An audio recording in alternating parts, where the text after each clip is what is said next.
Babylon.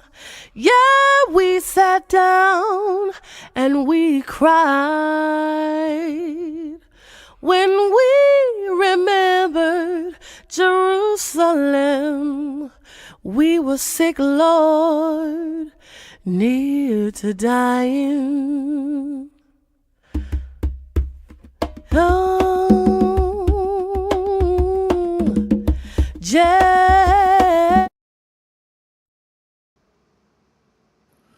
Shalom, shalom, family, and welcome to another Tanakh review. My name is Zurishaddai, one of the teachers of Congregation BINAH, CHOKMAH, located in the Red Hook section of Brooklyn, New York. Giving all honor, praise, and glory to the Most High God, King of the universe, Yehudah for life, food, clothing, and shelter, knowledge, wisdom, and understanding. Thanking the Creator of heaven and earth for all of your lives, and wishing everyone a early Shabbat Shalom, and pray that the Most High God be with you in all your endeavors, that He continue to keep God and protect you and bless you with all the blessings that from the heavens. And I pray that the Most High God watch over each and every one of us and our families. Sending out condolences to a couple of people within the congregation, D.C.B. My brother H. Queen for the loss of his father. Our brother Officer H. Queen for the loss of his father. Also, our brother Akazia, one of the Shomrim, from congregation D.C.B. D.C.B. He lost his brother. Condolences go out to you, brother Akazia. Also, I see that brother Yahat Brazelton. I don't know him personally, but I have him as a friend on Facebook. I know he's a Rabbi Yahat. See that he lost his mother. Condolences to you and to your family. Also praying for our brother John and Sister Dina, the situation that they're going through. We pray that the Most High God be with them. And Sister Labia, that the Most High God gets you well. There's so many people. I'm forgetting some of the names. I don't want to leave anyone out, but everyone out there, you already know that our condolences go out to you, and that our well wishes to recovery also go out to you. We pray that the Most High God will bless you with health and cause you to recover for those who are going through any kind of illness. So, giving all glory to the Most High God once again. Today we're going to move straight ahead, going over the portion of Toldot, doing a review as we do weekly. And I pray that the Most High God would guide the thoughts of the words of the teacher. And without any further ado, I pass it on to one of my teachers and one of my mentors, even Nasik, Zurishaddai ben Yehudah. How are you, Nasik? Great, Baruch Hashem. First of all, I give praises to the supreme intelligence of the universe, God of my forefathers, God of Abraham, God of Isaac, God of Jacob. And due respect to the platform, I'm on D.C.B channel platform, spiritually Chief Prince Yeriel ben Saska, the host Chief Uzael, to the princes, chiefs, Rabbinate, Kohanim, Maureen, brothers and sisters, visitors to the channel. I greet you all in the time of my forefathers, Shalom Aleichem, and early Shabbat Shalom. I'd like to start off with Adonai Septai Titakufiya Gitia Theka, Lord Om my lips, and my mouth should declare that praise. I know I left off last time from Sarah, the 24th chapter, the 28th verse. I want to conclude that before going to the Sidra Toldot, but I also like to bring a couple of things. This is, and I always got to remind people, this is my talk, my views, in reference, not necessarily the platform I'm on views. I was encounter a couple of conversations during the week, and most times most people just see me on giving a little, Devar Torah or something like that, or insights, and but I have a lot of conversation with different people during the week. And one of the questions came up about the holidays that just passed, which is Thanksgiving, so, and, people ask, my take on it. And, I had to smile about it, because I know it's, mixed feelings, and mixed views amongst a lot of the mainstream Israelite communities. So this is my view on it in reference to that. And I said, we know the history of what happened. With the so-called early settlers into America and indigenous people that's here. So we understand that. Aside from that, to say Thanksgiving, and a lot of people would say every day is thanks, but everybody don't some people don't even pray every day, much more talking about thanks. Some people don't pray at every meal, or every drink. So when we talk about thanks, and that's one thing that's out of the 5 different offerings that are mandatory in the Tanakh. The thanks offerings, if you move to do so, that's if you want to do that. So out of the holidays in this country, that's man-made in this country. Out of all the holidays, now I know a lot of Israelites was veterans, so someone might celebrate Veterans Day because they was a veteran. And that's a narrow source of people. And then some people, will celebrate Labor Day, and they say, well, we ain't celebrating Labor Day. We're just going to have a cookout or stuff like that, or have an event on that day since everybody's off. All right. Then you have this Juneteenth. Black people in America, got the message in the memo kind of late about certain emancipations. So some people celebrate that in Juneteenth. But when it comes to Thanksgiving, and one of the, and I'm citing some of the laudable aspects of it before I get into my other talk in the scriptures, is that you have a day.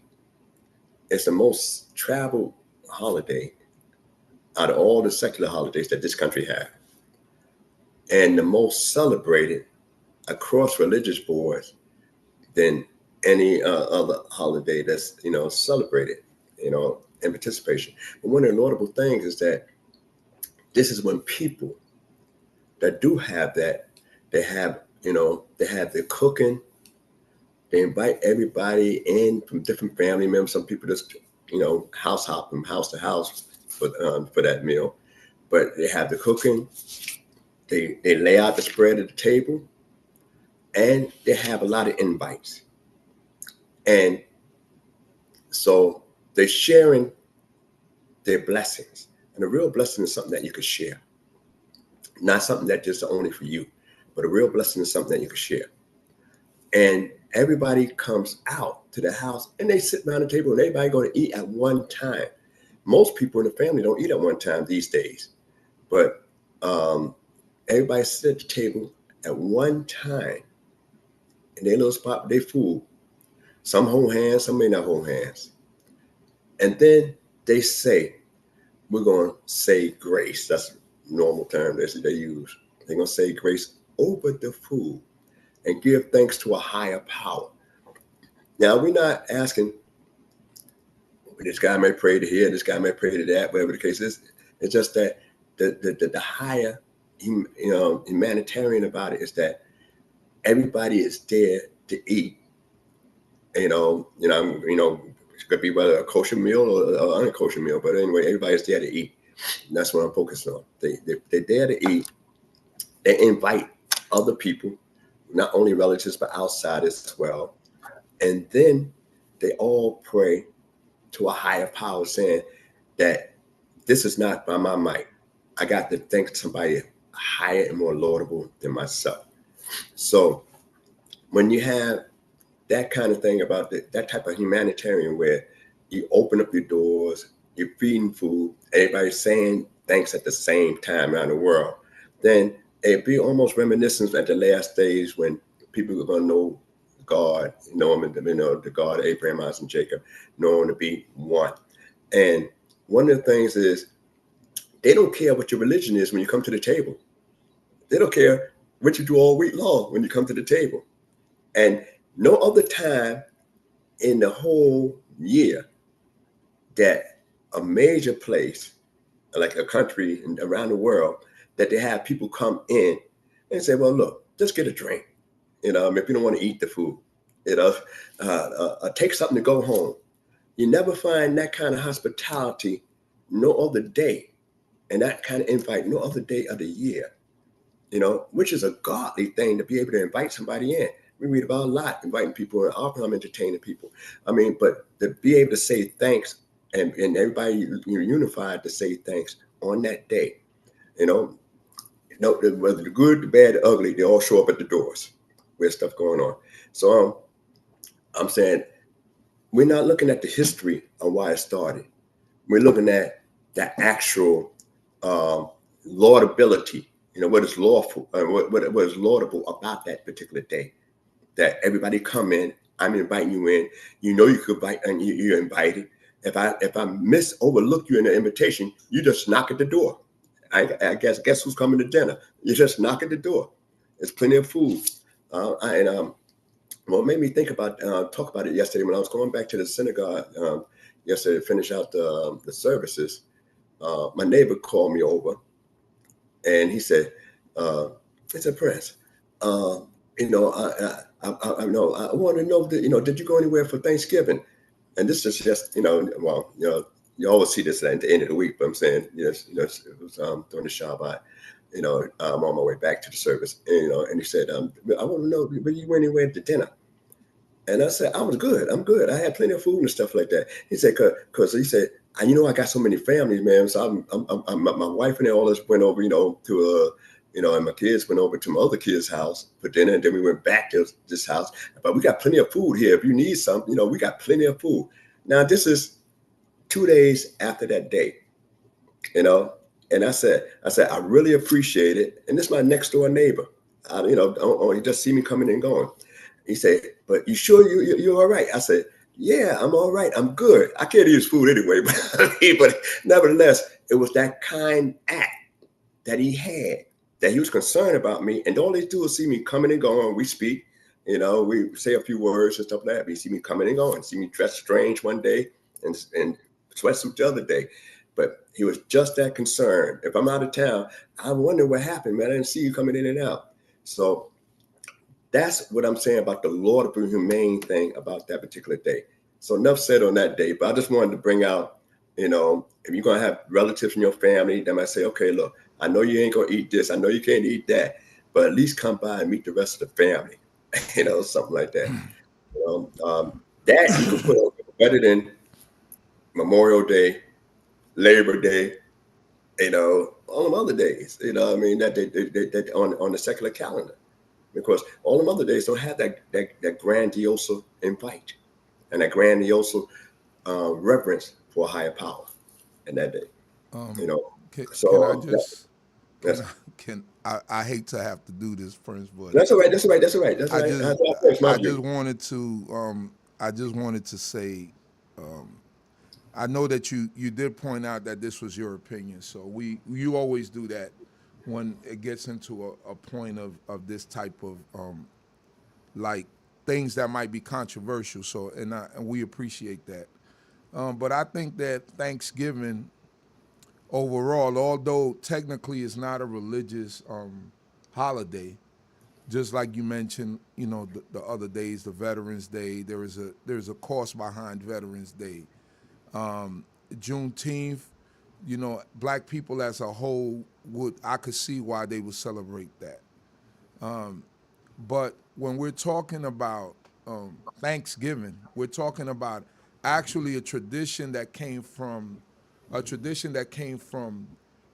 people being rooked over their land, right? And then what are we really giving thanks for?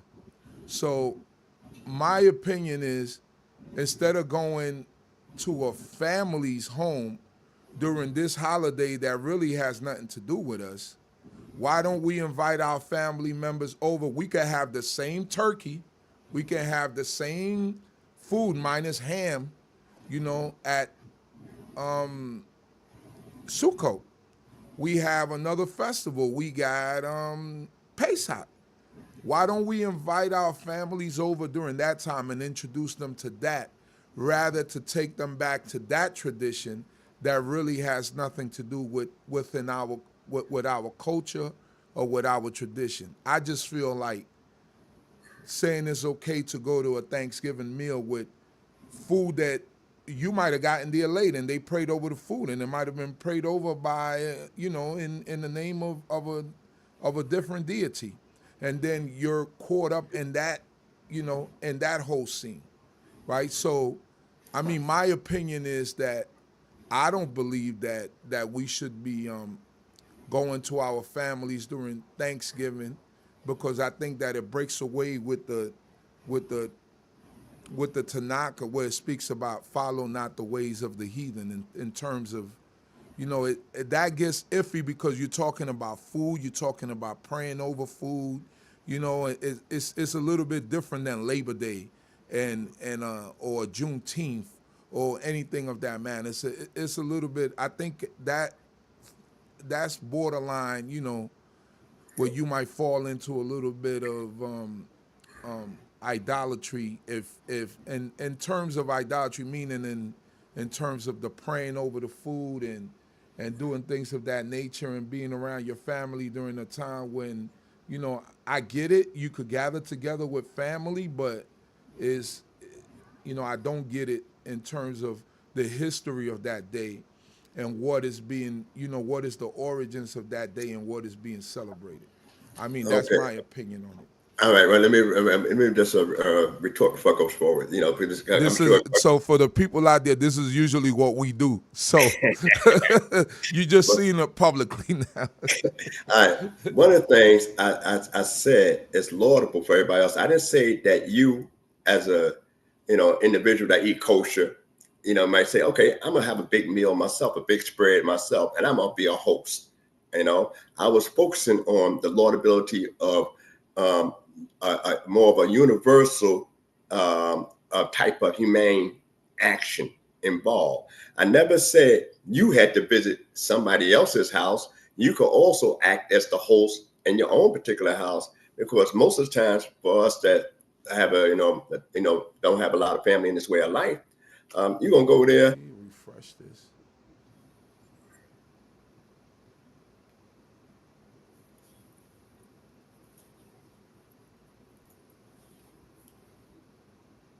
Make sure we running good.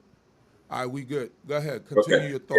Yeah. So I was just saying that, you could host yourself in a particular day, but everybody else was doing it on one particular day in unity. And like we bring about the Tower of Babel, they was going against the Creator.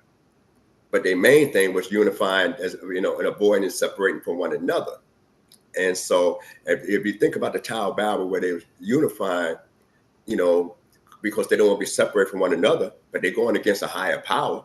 God didn't destroy the tower. He didn't destroy the people. He just let his will be done, that you're going to have to go ahead and spread abroad and confound the language. So that's one of the things about the unity, and we talk about unity in that sense. So, I don't want people to think that, you going always to somebody else's house. I'm just talking about the laudable part of the day, and I was sharing about the invite that was extended to me, by a neighbor, that see me, when I come in and out. So, and that's the kind of mentality I was bringing out. Now I want to go back also and give credit to the Sidra. I was discussing earlier in the week also with Dr. Sar Marseille Rahul in Virginia. He live in Richmond area. Very knowledgeable young man. And we had this discussion on part of the portion I'm dealing with today about the word alma, and he pointed out about the different spelling of a different homonym.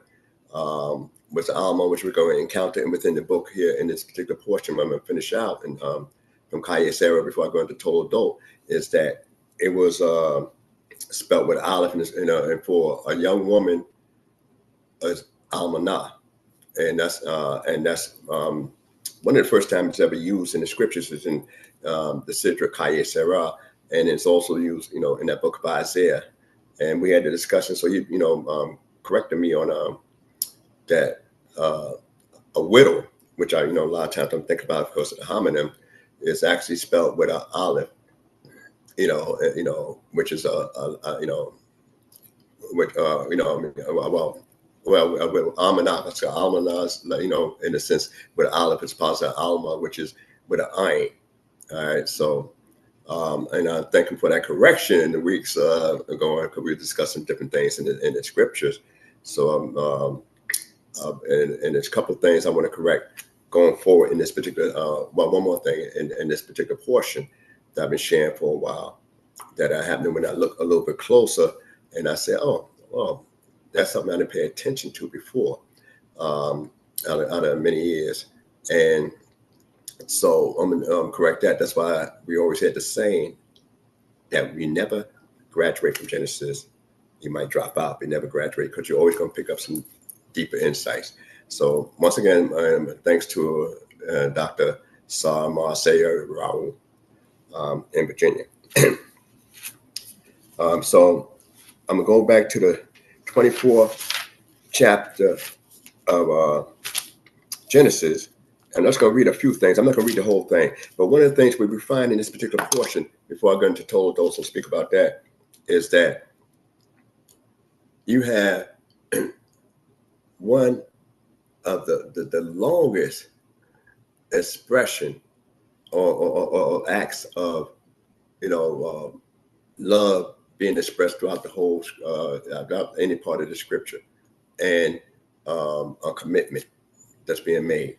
So this is one of the greatest times we see, and then also the first time when you find that an actual person getting ready, to get a wife. So you find this the first time of a, sort of like an engagement, a commitment, and a marriage. You find all the aspects in that within, and the marriage being set up by, a parent. So this is one of the, not only an ancient thing, but it's also one of the most laudable things that we find in the book that we tend to fall far away from. So last time we left off at it where he said this prayer, this unnamed servant, who most people call, Eliezer, but his name is unnamed. It's unnamed because the mission is more important than his name in the Tanakh. And that when he realized that this is the relative of Abraham, so he thanked the Creator, and he first want to say, Baruch Yah Wahi, in that sense. So now, as we get to the 28th verse of that, I'm gonna read from there. Let me see, 28th verse. And he asked about whether they had large room to stay in. She never said invited them. She just mentioned that she had room in the house for them to stay. So in 20th verse, and the damsel ran and told her mother's house according to these words, which is a strange term. Mother's house, not the father's house. And that's what brings about another thing, red flag about the individual Bethel. And Rebecca had a brother, and his name was Laban. Laban itself means white or pure. Also, as Laban is also like a term for the moon. In the era of the Chaldeans, they worship the moon. Tirach, Abraham's father, is a derivative of Uriah, which is also another term for moon, which is one of the major deities in that area. So we know he's in, Abraham or Padam Aram, as they refer to it as both names in that particular location, but that's the northern part of Syria, which is near what you call Kurdistan today. All right, and Rebecca had a brother, and his name was Laban, and Laban ran out unto the fountain, and it came to pass when he saw the ring and the bracelets upon his sister's hand, and when he heard the words of Rebecca his sister, saying, Thus spoke the man unto me, that he came unto to the man, and behold, he stood by the camels at the fountain, and he said, Come in, thou blessed of the Lord. this is where I want to make a correction at, what I've been overlooking, for quite a while. When I said you got an unnamed guy that used the tetragrammaton and says, Baruch Hashem, or, Baruch, Yehudah YAH. You find Laban, which, I've overlooked it many times, and that he also used that exact same term. Mind you, he didn't worship this God, but he used that exact same term. And it make you say, wow, why would he use that exact same term? And then later on, a few decades later, you find that when he's chasing our father Yaakov back, then the God, of our fathers, had appeared to Laban, in a dream, and everything like that. And Laban knew that was his God, the Yaakov God, but not his God. And he was chasing after the idols that was taken. So this sets the stage for another story for another time.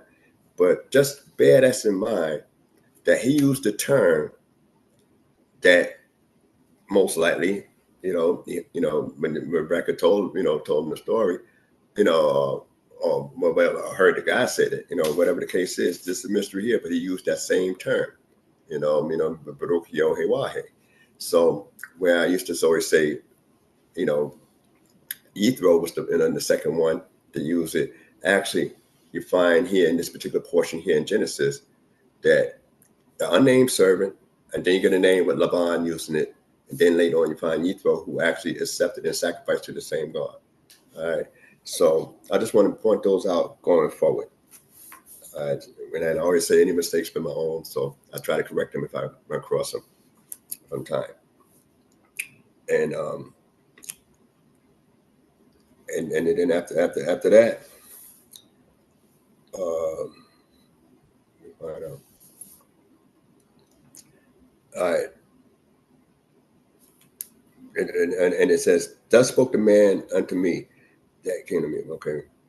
Okay. Eat. Let me see. I'm going to skip it. I'm about to start back over here. All right. Thus spoke the man unto me that came to me, and behold, and he stood by the camels at the fountain, and he said, come in, thou blessed of the Lord. Wherefore standest thou without? Use the term Lamar. Lamar just means that I don't really need explanation. My door usually is explanation. For I have cleared the house and made room for the camels, and a man came into the house, and he ungirded the camels, and he gave straw and providence for the camels, and water to wash his feet and the feet of the men that were with him. And there was set food before him to eat. But he said, I will not eat until I have told my errand. And he said, speak on. So, it's funny. If you see a guy that dignified individual, after he's seen all the stuff that there had to be a sizable jury that he actually gave to Rebecca, at the time that Laban seen this, that he ran out to meet the guy. And one of the strange things, he said, I cleared the house out. That means whatever guests we had, they're not what you call VIPs. You are the VIP, and which is interesting. And it goes on and said, 34th verse, that and he said, when after food and stuff. So most people don't, amongst certain people, they have their business dinners and they talk business over dinner. Well, he won't talk business before he eat the meal. And he said, I am Abraham's servant, and the Lord had blessed my master greatly, and he is become great. And he had given him flocks and herds and silver and gold, and men servants and maidservants and camels and asses. And Sarah, my master's wife, bore a son to my master when he was old. And unto him he had given all that he had. And my master made me swear, saying, thou shalt not take a wife for my son, the daughters of the Canaanites, in whose land I dwell. but thou shalt go unto my father's house and to my kindred, and take a wife for my son. And I said unto my master, peradventure the woman will not follow me. And he said unto me, the Lord before whom I walk will send his angel with thee, and prosper thy way. And thou shalt take a wife for my son of my kindred and of my father's house. Then thou shalt be clear from my oath when thou comest to my kindred, and if they give her not to thee, thou shalt be clear from my oath. I normally use the word kos Allah, which is a curse. So that means that he would be cursed if he didn't follow the mission all the way through. The only way out the curse is the woman refused to come. So that was the binding oath. So, and it came this day, and I came this day unto the fountain, and said, O Lord, the God of my master Abraham, now if thou do prosper my way, which I go, behold, I stand by the fountains of water, and let it come to pass that the maiden that cometh forth to draw, to whom I shall say, give me, I pray thee, a little water from thy pitcher to drink, and she shall say to me, both drink thou, and I will also draw for thy camels. Let the same be the woman whom the Lord hath appointed for my master's sons. And before I have done speaking, in my heart, say he didn't utter this aloud, behold, Rebekah came forth with a pitcher on her shoulder, and she went down unto the fountain and drew. And I said unto her, let me drink, I pray thee. And she made haste and let down her pitcher from her shoulders, and said, drink, and I will give thy camels drink also. So I drank, and she made the camels drink also. And I asked her and said, whose daughter art thou? And she said, the daughter of Bethuel, Nachor's son, whom Milcah bore unto him. And I put the ring upon her nose and the bracelet upon her hands. And I bowed my head and prostrate myself before the Lord, and blessed the Lord, the God of my master, Abraham, who had led me in the right way to take my master's brother's daughter for his son. And now, if you will deal kindly and truly with my master, tell me. If not, tell me, that I may turn to the right hand or to the left. All right, before I get to the 50th, but this is one of the longest things. One of the things I like to point out when I'm reading this, and that's why I wanted to go back over it, is that the story is a little different. He gave her the bracelets before he found out who she was, out of the act of kindness. Then he asked. But the story changes now at this point in time when he said, I asked her name, and then I gave her that, all that jewelry. I gave her that after I asked her name. But before that, I didn't give it to her. So why the story changes? Yet the Torah spends so much time when it's usually brief. Why they go through length and talk about a negotiation for a wife? If this is just the only extensive chapter about a negotiation concerning a wife, in this particular book, and yet only a few names we know. We know Abraham's name. We know Laban's name. We know Rivka's name. We know Bethuel's name, and we know, Isaac, the main characters, and we know Nahor, and Milcah. So there's a few names only, but the servant name is still unknown in this particular episode. All right. So when we go further down, the 50th verse, it says, Then Laban and Bethuel answered and said, the thing proceeded from the Lord. We cannot speak unto thee bad or good. They can't say bad or good because it comes from God, from the Lord. All right. Behold, Rebekah is before thee. Take her and go, and let her be thy master's son's wife, as the Lord has spoken. And it came to pass that when Abraham's servant heard their words, he bowed himself down to the earth unto the Lord. And the servant brought forth jewels of silver and jewels of gold and raiments, and gave them to Rebekah. He also gave to her brother and to her mother precious things. All right. This pattern is a matter of discussion, because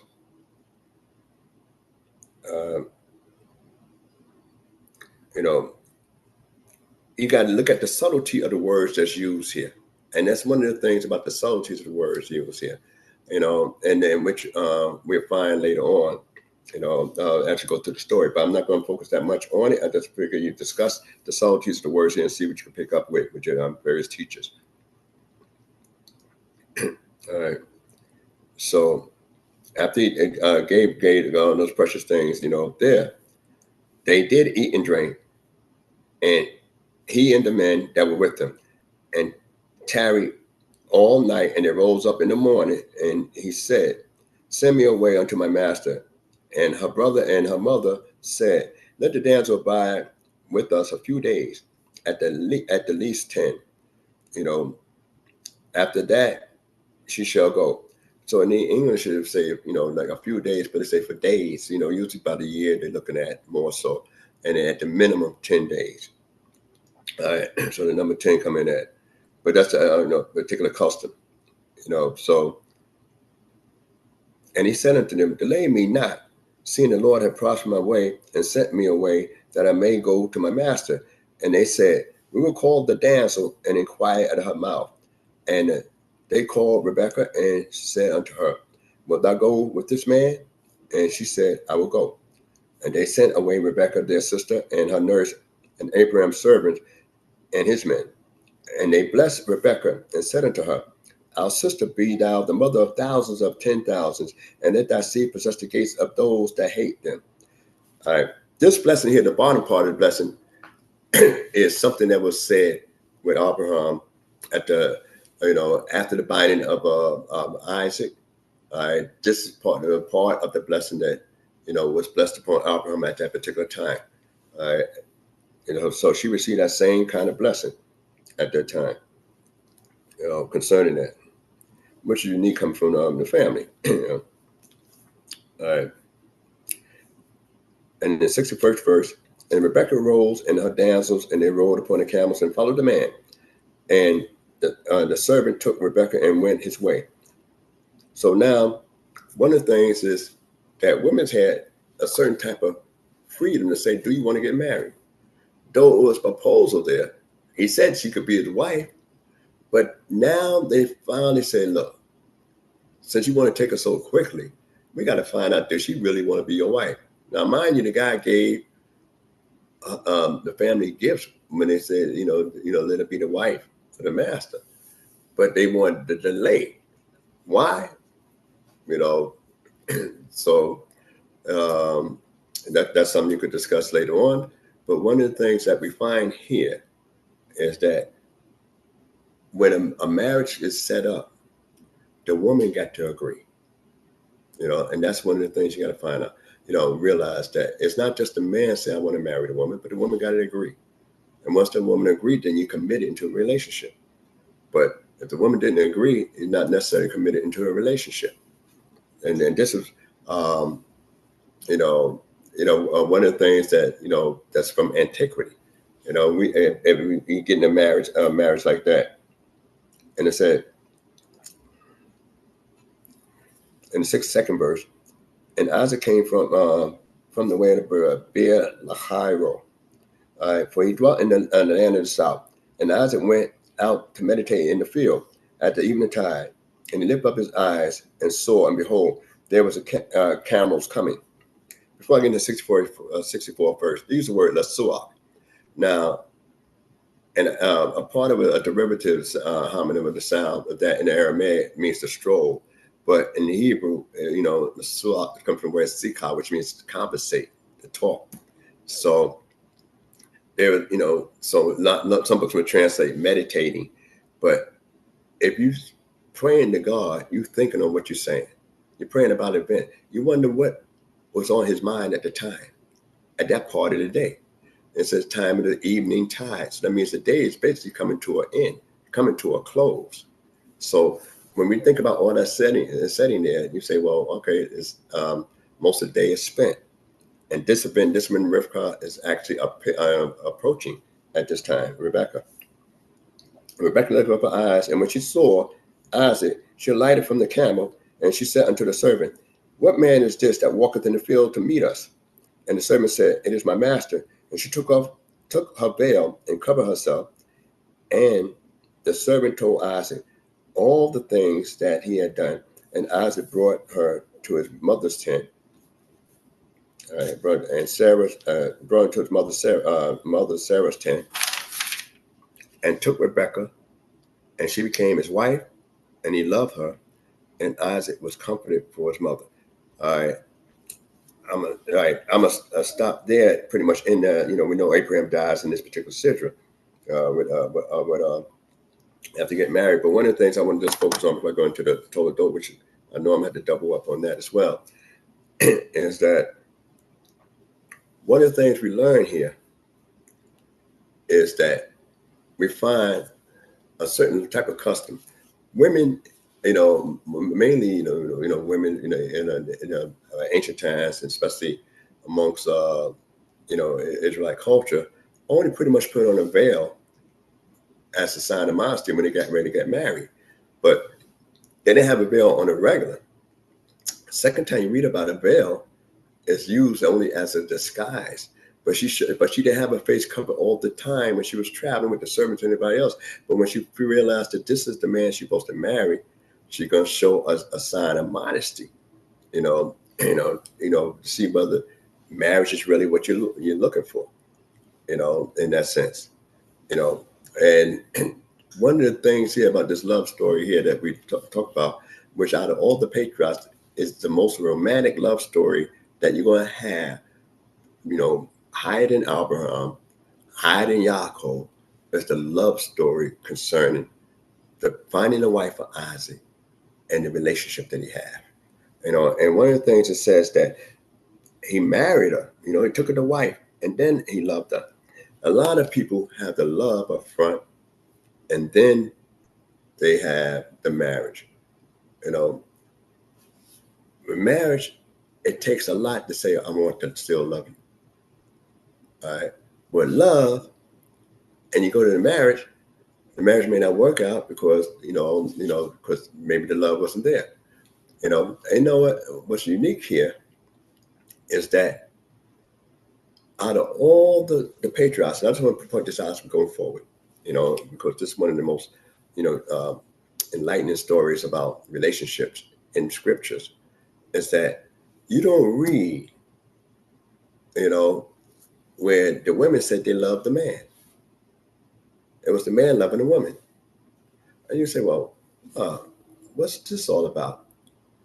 Now, the first time you read about a love for anybody, you read about Abraham love for his kids, his sons. That's why the Creator said, the son you loveth. So you read about the love for Abraham, parents for the children. But you don't read about a love of a man for his wife until Isaac. And that's one of the things I chose. And when we had this IMA meeting years ago, we were talking about a good husband and then everything like that. The first time you read about a man love for a wife is with Isaac, and that's after she became a wife. He loved. So you marry, and then the love come behind it is tend to last strong. When you have a love and then a marriage, it takes a lot of effort to say, love still there. They had the song "Love Don't Live Here Anymore." And one of the things is that it's the commitment that's made, at the time. But you find that men would be more of a giver of love than women are. And we find examples of that in the early parts of scripture. You read about his love. You don't read about how much she loved. She doesn't say, I'll go there, I'll be a wife. That's my career. That's what I'm looking for. All right. But he loved and put in his mother's tent. Now, what's another thing that's interesting is that why is it at this point in time that he got control of the tent as opposed to his father Abraham having control of the tent. And then you find also that so that's something to be discussed. There's a lot of commentaries on that as well. But and then another thing you find in this particular sidra as it ends is that Abraham, he gets remarried to a woman called Keturah. We don't know anything about her family background at all. And he has 6 sons by this woman, and he gave them gifts and sent them away from Isaac, and he dies in this chapter of Sarah. So now, as I said before, Sarah, she was buried in the beginning of the chapter of the Sidra. But when we get to Abraham, he dies within there, so he grew and inspired. Now we know he lived many years, after Isaac was married. We know he lived quite a few years, after Isaac was married. Basically, 35 years with his daughter-in-law, and at that they're still alive. So Jacob and Esau being 15 when he died. So he lived that many years after this point in time, and yet the story about him pretty much dies at this time. When his wife died, even though he took a second wife, it was never the same, and he wasn't the same man, and his role changed differently, especially after that. All right, so and then he gave all he had to Isaac. We know that that's how it ends. So he became the sole heir, even though he had other sons after that. And the thing is that it could become an issue here when we get into this particular Toldot. So I'd like to just read a little bit of Toldot. I know I'm not going to finish it, but within the time I got allotted. But we'll touch on it and finish it next week, and then go into the next portion. So there's just so much stuff going on with this. So it starts in the Genesis, the 25th chapter, 19th verse. And these are the generations of Isaac, Abraham's son. Abraham begot Isaac. Now, it seems first verse, Toldot means generations, ancestry and all that stuff, and birth. So what we find here is that, all right, we already know that Isaac is Abraham's son. So why the saying that Isaac, Abraham gave birth to Isaac? Could it be a controversy? Is he really my son or not? Last episode we read that Sarah was adopted by Abimelech. We already knew they was up in age. And so why the book will go forward to let it be known that? And then there's a lot of commentaries on that particular verse, because the redundancy, we know already that Isaac is the son of Abraham. Why say Abraham gave birth to Isaac? Some people might be adopted as a son, but they're saying that this is proven, and God wanted, as Moses wrote this down, to prove that he is actually the biological son of Abraham and Sarah, and not, a DNA need not be tested concerning Abimelech and Sarai, because God said, I kept Abimelech from, sinning against him. So that means that he never had a relationship with our mother. And since she was adopted for Abimelech, we don't know what's the given length of time. And then after that, we find out that she have a child, Isaac.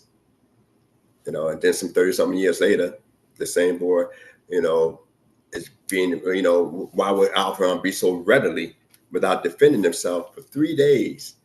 No talk going on. We're going to do a sacrifice. And then finally on the third day, I seen that. So what was the conversation going on for 3 days when you're traveling with your son and 2 other guys?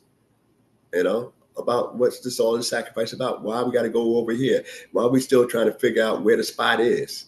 We know we're in a location. Why we got to see which mountain it is? How long it's going to? All that stuff there, that is another story to concern that Abraham didn't even consider. I said, look, Lord, is it necessary? Should I really go ahead and try to slay this guy?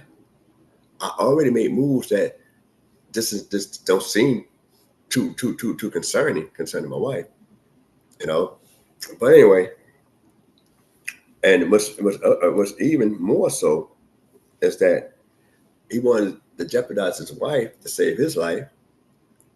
Yet he didn't say, I need to save Isaac's life in this area for 3 days. So it's a lot going on that we could go on and and explore and talk about, but you let you know that he's a human being. All right. So now it proves right here that that this is descendant. All right, and then the 20th verse, and I'm like I said, the 20th verse of the same chapter, the 25th chapter, and it says, and Isaac was 40 years old when he took Rebekah, the daughter of Bethuel the Aramean, of Padan Aram, the sister of Laban the Aramean, to his wife. I just want to just segue just a little bit. Maybe step off a little bit, step off course just a little bit. I remember that as we go this particular portion in this particular Sidra, that brothers from BINAH Zaki, I would say from the camp I grew up in, said I need to get me a one of them Syrian women, as a wife, because that's what our forefathers that was Syrian women. So I need to get me a Syrian woman. Well, they didn't have a lot of offspring. They didn't have a lot of offspring. We're young, some brothers didn't think about it. They didn't have a lot of offspring. So what make the Syrian woman better than the black woman that's in America, being we descended of the same people? And we descended of the same people, then you don't have to go outside to get something that you already have inside. I hope brothers hear me well about that, because a lot of times we look outside the loop more so when there's a lot of the same kind of quality of women inside the loop. Abraham had to send outside because there weren't that many Syrians that you could talk about in his family to bring, hook up with his family, with his sons. But all we are the descendants of those same people. Then if we are the descendants of them same people, then what Abraham was looking for is still within the same people over here. It just naturally makes sense to me. But that was another story. But I was just sharing some thoughts from that we had, and brothers had in BINAH Zaki back, way back in the days, in the early 70s, late 60s. So as we go further, it said, and Isaac entreated the Lord for his wife because she was barren, and the Lord let himself be entreated of him, and Rebekah, his wife, conceived. All right, what's important, in this particular area here is that we find that Isaac, when we know how old he was when he got married, and we can find as we read a little further that he waited a few years and then he prayed for his wife to conceive. Abraham never, you don't read where Abraham prayed for Sarah, but Isaac prayed for his wife to have a child. Instead of saying, I need another wife. Could it be he still recall what happened and, in his own family tree, what happened? Did he like certain things that happened? So, when you look back, you say this is real families. So, and real families have certain types of issues. So, instead of just saying, look, I'm going to get me another wife, he said he prayed for her, to have seed. And a lot of times, you got to take things to God. But when you look at it in the Hebrew, he prayed opposite her. In other words, she's praying on one side and she's praying, and he praying on another side. But God heard his prayer, which is more laudable. And that's why I say God was entreated because of his prayer. Now, he had lived a life and he's the heir, to Abraham. And what's more, which I omitted at the end of Sarah, and when Abraham was dead, what was interesting, and that sets the stage, which was in this particular portion, the 11th verse of the same chapter, it says, and it came to pass, up the 25th chapter, and it came to pass after the death of Abraham that God blessed Isaac his son, and Isaac dwelt in Beer-lahai-roi. Now, what we find here is that Abraham didn't bless his son Isaac. He gave him stuff, but he didn't bless him. why is it was left up to God to bless him? You know, this is something to consider. That here a son that God, that we know from God that Abraham loved, but Abraham left the scene with grandsons by the same son and didn't leave a blessing for his son. Did he think the possessions was enough? So that's something to discuss right there, that God had to bless Isaac. Well, Abraham never blessed, his sons. So sometimes we got to fix some things in our life that that might be wrong. He wasn't blessed by his father, and his father died later, but yet he prayed for his wife to have children in his father's lifetime. So there's a lot of stuff that goes on with Genesis right here. And then as we go, excuse me.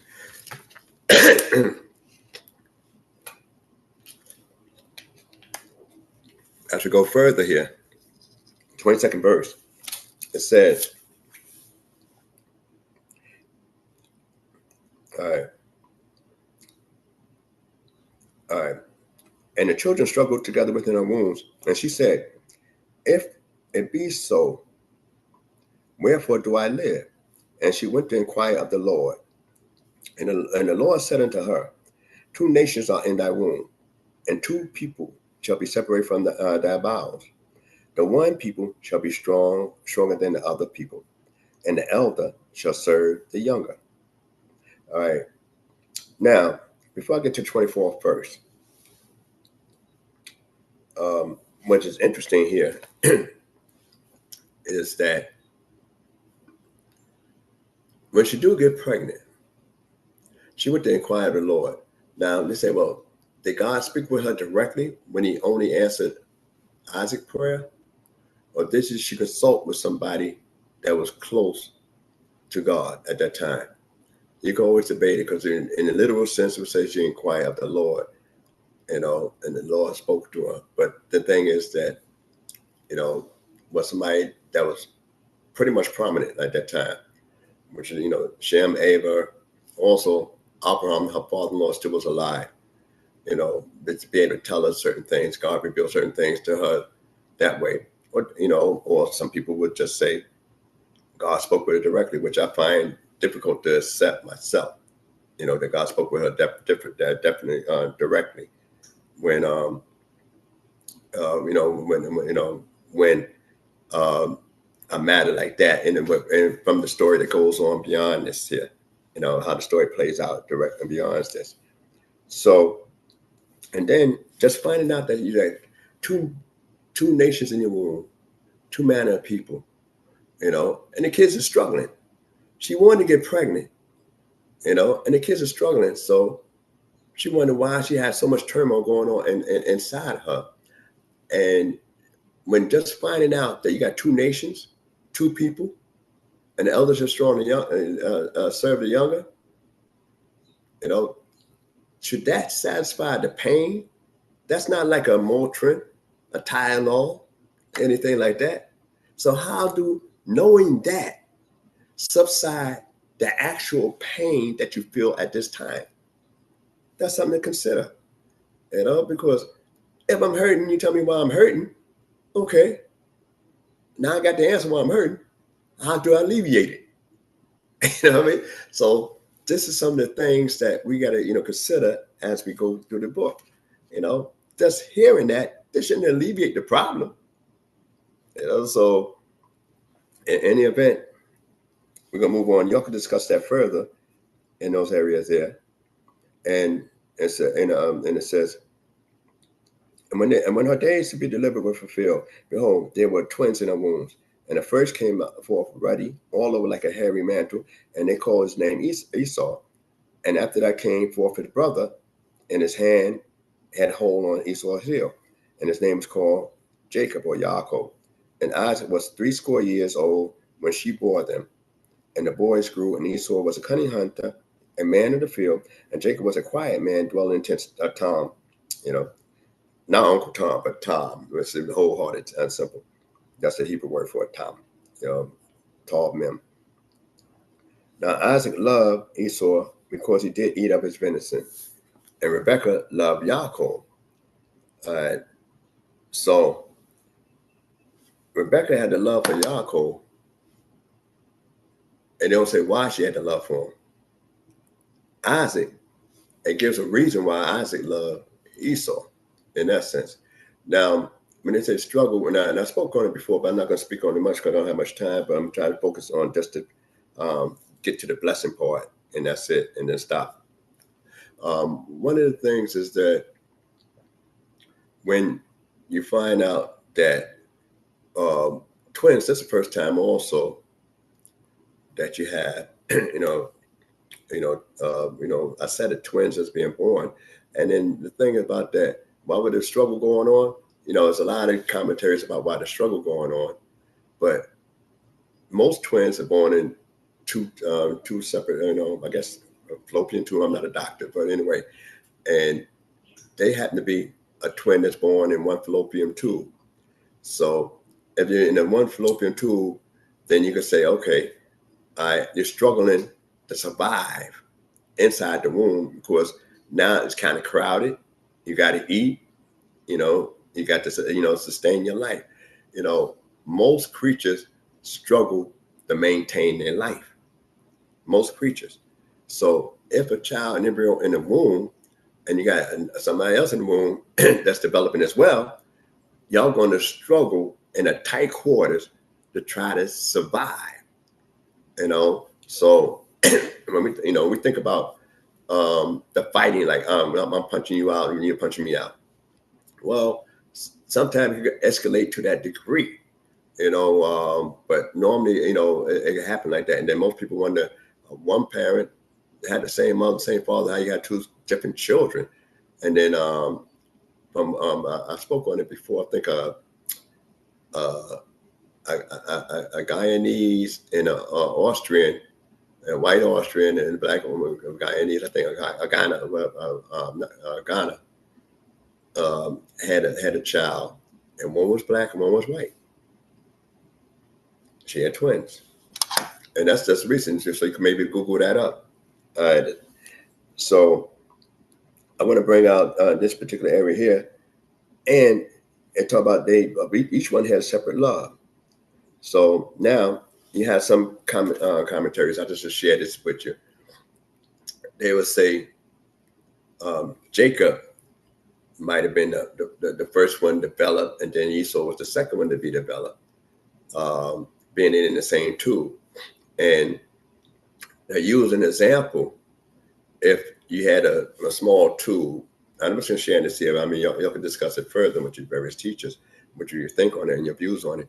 My view is not necessarily, the absolute. It definitely ain't the absolute. And so if you had a tube, a bean shooter, you put one, close up one end of the bean shooter. Those that grew up with bean shooters know what I'm talking about. And you drop, a bean inside one, and then and color it, and it's one color, and then put another bean inside after that. And it's a different color. And then when you try to turn the beans out, the one you put in last come out first. So that's why some people will say, the first one might have been, Yaakov first to develop. But when it's time to come out, you come out exiting last. And that's why I grab hold of the heel. It's a lot of stories and discussions about the heel, but a baby hand being that strong to hold on to another baby hand heel while you're pulling out, that is phenomenal. So that shows a lot of areas there of strength. That for a baby to be able to grab hold of something from, when they haven't even really breathed their first breath, because it's at the hand. Grab hold of Esau heels. That means his head's coming out a little bit behind that. So that's something to consider as we go forward. All right, and then 29th verse. I'm just going to read this here right quick. And Jacob saw the potash, and Esau came from the field, and he was faint. And Esau said to Jacob, "Let me swallow, I pray thee, some of this red red pottish. Use the term twice. Some of this red pottish, for I am faint. Therefore was his name called Adam. And Jacob said, sell me first thy birthright. And Esau said, I am at the point to die. What profit shall the birthright do to me? And Jacob said, swear to me first. And he swore unto him, and he sold his birthright unto Jacob. And Jacob gave Esau bread, pottage, and lentils. And he did eat and drink, and rose up and went his way. So Esau despised his birthright. Now, that is something, to be considered heavily concerned with. And one of the things to be concerned with is that if you treat me like that when I'm down and out, because like I said before, it's an archetype and it's a stereotype. The stereotype is that Esau is bad. Anybody listening from Esau is bad. The archetype is Esau really that despicable, that bad, that the great Isaac loved him that much? So, and said because he had, ate up his, his game meat, venison. So what, when we look at that area there, you find that Esau did something to please his father as much as he can, what he thought. Jacob, you didn't see where, he did anything basically to please his moms at this point in time. So you could discuss it better, in that area. And if, like I said, we were just talking about Thanksgiving earlier in this report, and we talked about that Moab and Ammon didn't meet us with bread and water, not that we needed it. Here this man come from the field faint. And he didn't say, just give me some of it. He said, feed me. In other words, I'm too weak to even feed myself. How could a guy come out and make it that much? And then why is it that he didn't see no other servants there to say, see if you can hook me up with something? He's too weak that the first thing he met was his brother, Yaakov. That's something to consider. Sets them whether the stage set like that, stacked against them. And then if I'm that destitute, where's your humanity? Where's your brotherly love? I'm hungry. You want to make a deal. And then I'm telling you, what point is it? And can you really sell a birthright? That's what we need to understand. If we understand what a birthright is, then can you really sell it? Is there such thing as selling a birthright? So that's something to discuss. And if it's any questions, I'll talk about it more in length. But that's something you don't even have the authority to sell, because you can't possess it until somebody left the scene. So what is possess anything? So a birthright, you can't really sell it, technically at all. And then we read about Deuteronomy 21st chapter about the right of a firstborn, but that's something you can never really sell. And then when he left off, what he did, he actually, instead of hating Jacob for treating him so bad, he hated the object that Jacob wanted, which was a birthright, something he had no say so on. Something that, I can't change it, and if I'm dying, it doesn't matter anyway if I'm about ready to die. So Esau didn't exaggerate, because we're getting this story from Moses, and Moses getting the story from the Creator. And so therefore, it's not an exaggeration. So, and I would think it's laudable that if I hate the birthright and not hate you, though you made me come into a deal through duress, force me into a deal, then that was to say, look, I feel sorry for you, because it ain't you I'm looking at. I'm looking at what you think I got that made you treat me this way. So this is a real, serious thing, But then the story don't end there, and we're going to just skip through the other part of the story. And we know that later on we find out that we know about the famine in the land. He had to stay in the land and everything like that, And we know that that's the second famine that we read about in the book, Abimelech. We know also that God told him to stay in the land of going down to Egypt like his father did. He'll be blessed in the land. And you hear about the story about the wells. So now when we hear about the stories of the wells and everything like that, we know that Abimelech, who was cool with Abraham, wasn't too cool with Isaac. So we got to look into the character of Isaac. How is it that Abimelech is cool with your father and not cool with you? Why did Abimelech and the people was kind of hostile with you and driving you away, whereas Abraham, they allowed to stay anywhere? And then later on, he want to make a pact with you, and you agree to the pact, later on. So there's a lot of stuff going on. We know also that Isaac used the same thing about concerning his wife, his sister. And we know automatically that nobody messed with her. But the way he was playing around with it, they said, nah, this can't be your sister. This is the first time you find a male and a female actually playing lovey-dovey somewhere out in public. Doesn't matter in the marriage. They say, no, this can't be your sister. It just don't go down like that. We don't see it like that, So, and that's when he realized, and then told him, that was his wife, and that was the custom. But let me skip on down just a little bit, because I want to get into the blessings. The 34th verse of the 26th chapter, and I'm going to touch on a little bit of the 27th chapter in a few minutes. I said, and when Esau was 40 years old, he took to wife Judith, the daughter of Beeri the Hittite, and Basemath, the daughter of Elon the Hittite, and they were a bitterness of spirit unto Isaac and to Rebekah. All right. Now, he married the same age his father got married. So the thing, he tried to follow in his father's footsteps from what he know. So I don't believe he would have been prohibited, if he had been prohibited from marrying those women, as we see later on, that he wouldn't have probably married them.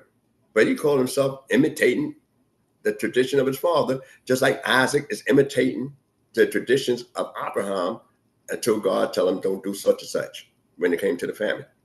So Isaac is moving in his father's footsteps.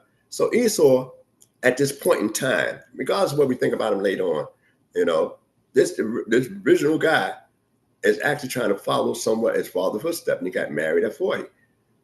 All right. And it goes on to say,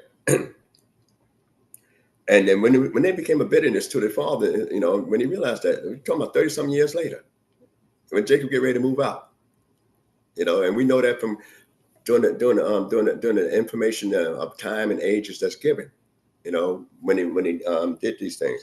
27th chapter says, and it came to pass when Isaac was old and his eyes were dim, so that he could not see, he called Esau his elder son and said to him, my son. And he said unto him, here am I. And he said, behold, now I am old. I know not the day of my death. Now, therefore, take, I pray thee, thy weapons, thy quiver and thy bow, and go out to the field and take me venison, and make me savory food such as I love, and bring it unto me that I may eat, that my soul may bless thee before I die. All right, so before I get into the 5th verse of that 27th chapter, one of the things we got to look at is here. Esau, when you're a hunter, you risk your life. It ain't, you out there and you got to take, you taking weapons of destruction, and you risking your life. And the father said, go ahead, go out there and get that for me, and I'll bless you after you come back. And then you not only got to hunt the food, you got to, prepare the food, and then you got to serve it to your father. So that's a lot of work for a blessing. And the father said, I don't know when he died. And Isaac, when he used the term, blind, they could not see, it used a different term, which is up, not blind where you can't see anything, period. But the vision go get gotten impaired.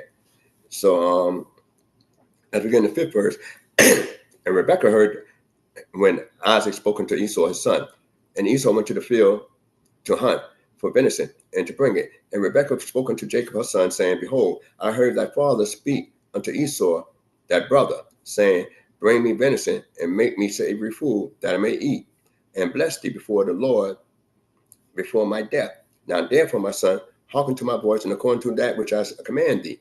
Go now to the flock, and fetch me from thence 2 good kids of the goat, and I will make them savory food for thy father, such as he loveth, and thou shalt bring it to thy father, and that he may eat, so that he may bless thee before his death. All right. Now, why she didn't talk to the father, her husband? Why didn't communicate with him? Not communicated that. Didn't she hear this thing? Now we talking about some years later, about 30, basically close to 30-some years later. Why she didn't bring this story out? You think Isaac would have did what he did if he knew the story? So Rebecca, out of all the other matriarchs, she seemed like one of the most outgoing, domineering of the household, which is strange. Sarah had a role, but she brought stuff to the Abraham. The Nashim of the women of Jacob had their role, but they brought issues and stuff to Jacob. And Jacob handled certain things he could handle. All right. Isaac, on the other hand, this patriarch right here, it seemed like Rebecca running things a little bit. She had to say so much. She want to get married. Now she got to say, she got the information. She went to inquire of the Lord about certain things concerning her pregnancy, and she didn't say, Isaac, you prayed for me, Mom, God heard your prayer and all that stuff. So there's a lot to consider as we go forward. And then now she heard what her husband going to do. Instead of saying, no, this and that, I heard a prophecy. She didn't say that. She going to go ahead and tell Jacob, look here, I'm going to work deception. So what household she come from? We got to remember that. What household she come from? The fruit don't fall too far from the tree. So though she had a lot of laudable qualities, she still is like a rose amongst a thorn. The rose is sweet, fragrant, have a sweet fragrance, and beautiful to look. But if you reach out in the wrong way, you might get pricked by the thorns on that rose bush. So Rebecca is like a rose amongst the thorns, because the household might have been a little bit, wheeling and dealing, conniving, not just jiving, but conniving. That's the kind of household she come from, but she still remained with a certain type of integrity. But now, that gene pool with that thought pattern then resurfaced in this matter here. So we got to look at this whole thing as we look at it, moving forward, and let me see a couple more minutes. Yeah, I got a few more minutes. And then so she going to deceive her husband. And Jacob said to Rebekah, his mother, Behold, Esau, my brother, is a hairy man, and I am a smooth man. My father peradventure will feel me, and I shall seem to him a mocker. And I shall bring a curse upon me, and not a blessing. And the mother said unto him, Upon me be thy curse, my son, only hearken to my voice, and go fetch them. And he went and fetched them, and brought them to his mother, and his mother made savory food, such as his father loved. Before I get to the 15th verse, I want to bring this out. How do you choose one parent over the other? As an individual, as a man, a grown man, you're going to choose one parent or the other over the other. Is that why it says, honor your father first and your mother afterwards? And then later on, every man should fear his mother and his father? You got to consider that. I'm gonna be, my mother loved me, but do I have a love for my father? That I'm gonna go ahead and deceive him and something that, that's laudable, because, and then my mother said, if you get cursed, let me bear that curse. Then do I really love her? Do I have a consideration for her love? Her well-being? All of this we got to ask about our patriarch, Jacob. Because if I don't want the curse, why would I want you to have the curse if I love you? And you're my mom's. So that is something to consider deeply, as we move forward, and this is showing that we have real people. All right. Rebecca took the choicest garments of her elder son which were with her in the house, and put them upon Jacob, her son. And she put the skins of the kids of the goats upon her hands and upon the smooth of his neck. And it gave the savory food and the bread which she had prepared into the hand of her son Jacob. All right. So now I want to stop right there. I'm gonna stop right there. And like a cliffhanger. I'm gonna stop right there. So I'll pick up next time to finish that before we go into the next Sidra, YSA, which he's on his way out. But the blessings, YSLOC. YSLOC. Excuse me. Yeah. The next Sidra would be YSLOC. So, but I want to spend a little time on the blessings here. So I will pick that up next time as we go through. So I'll stop at the 27:18. So, and one of the things to consider as we go on in this particular portion is that a lot of time had passed. And, at this time, Jacob's close to his 70s. That means Esau is close to his 70s. All right. So that means, so you add those years plus 60 on Isaac's age. So, when somebody think about those times and the age frames that's there, then you're gonna say, wow. I mean, it's a lot of time that these ain't no young boys going at it. These ain't no young men, they know that's following certain instruction from their parents. These are people up in age. Esau's already married, already got a crew. He didn't read where none of his wives were barren. So he got a crew already going. He got children already. Jacob haven't even got married yet at this point in time. And then we find a backdrop. Esau married Hittites. And you say, well, why would he marry Hittites? He shouldn't be married to Hittites. But was not his grandfather, Abraham, friends with Hittites? Then the Hittites rolled with his grandfather. So when you're looking at those areas there, that he couldn't have been warned about don't marry no women there. And then why is it so long before they just say, look here, don't do that. You need to get rid of him. And he never said he had to get rid of him at all. So you got grandchildren, might even got great grandchildren at this time. And yet you didn't address the issue about your son marrying these people and had all these children going out like that. So there's a lot of stuff going on. And then you want to pick one son over the other son, and then simply because you heard the prophecy. And though you had the prophecy, you wouldn't share this information with your husband. You didn't even share it with your children. So there's a lot of stuff going on backdrop. So it's like a real saga series there. So I hope you got some of what I said. Any mistakes been my own, and you could address in the comments anything you have issue with, and I'll try to finish that part because the blessings is I want to focus on is really something that worth investigating carefully. So with that, I say Shalom Aleichem, early Shabbat Shalom, and once again, any mistakes been my own. Hallelujah. Torah about Nasik. Thank you all for joining us. Don't forget to share, like, and subscribe. Don't forget to press down on that like button. May the Most High God, creator of heaven and earth, be with you all. Everyone have a good night's sleep. Shalom, shalom. And we see you in the AM. Hallelujah. Hallelujah. Let's get knowledge, wisdom, understanding. We'll do our standing. All praises to the Most High, His laws and commandments. The hot CHOKMAH BINAH here to push it through your speakers.